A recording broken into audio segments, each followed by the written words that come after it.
let's take a look at the first common mistake that candidates make in speaking Part 2. In Part 2 of the speaking test, candidates often make mistakes concerning fluency. Many candidates are unable to keep speaking for the full 2 minutes, especially without often hesitating or pausing to think of what to say next.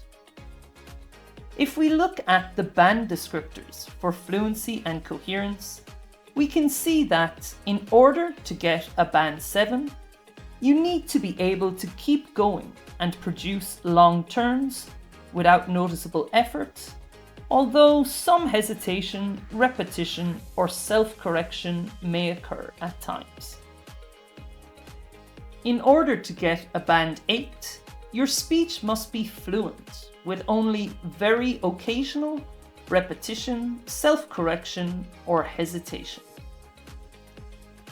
So we can clearly see that too much pausing or hesitation in our Part 2 talks will lead to a lower score for fluency and coherence. The key tip to improving your fluency in Part 2 is to practice making effective notes. There are several styles of notes that candidates like to make. Some candidates prefer using bullet points, while others prefer using mind maps. I recommend trying different styles to find which one works best for you.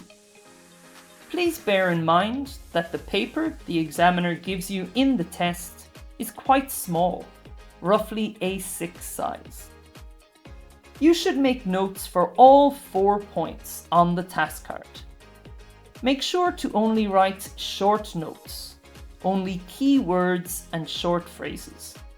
You will not have enough time to write full sentences for all 4 points in just 60 seconds. Finally, when speaking at length in Part 2, candidates often forget to use the correct verb tense, especially when talking about past events. I recommend quickly making a note of the main verb tense you will need to use to discuss each of the 4 points.